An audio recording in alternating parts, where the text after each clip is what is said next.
ଆଜିର କବିତା ହୃଦୟର କଥା ଅଳି ଓ ଅବହେଳା।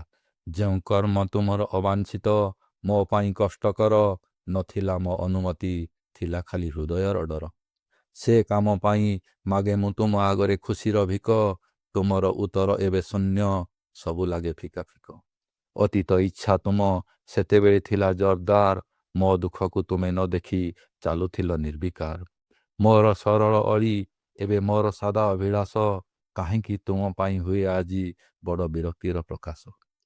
ମୋ ମୁହଁର କଥା କେବେ ନୀରବତାରେ ହଜିଯାଏ, ତାହା ଅସ୍ୱୀକୃତିର ବାରମ୍ବାର କାନ୍ଥରେ ଧକ୍କା ଖାଏ।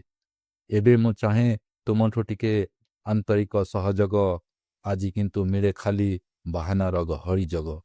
କାହିଁକି ଏ ଦୈତ୍ୟନୀତି, କାହିଁକି ଏ ଅଲଗା ନିୟମ, ମୋ ଖୁସି ଆଗରେ ତୁମର କାହିଁକି ଏତେ ଶକ୍ତ ଧର୍ମ।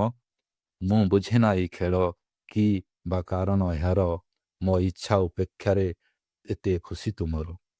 ଅବୁଝା ବନ୍ଧନ ତୁମ ଏ କେଉଁ ଅଦ୍ଭୁତ ସୂତ୍ର, ଏକ ଦିଗେ ତ୍ୟାଗ, ଅନ୍ୟ ଦିଗେ ବିରସ ପାତ୍ର। ମୋ ମନ ଦୁଃଖ ପାଇଁ ତୁମେ ଯାଉଥିଲ ବେଶ, ଆଜି ମୋ ଖୁସିକୁ ତୁମେ କାହିଁକି କରୁଛ ଶେଷ।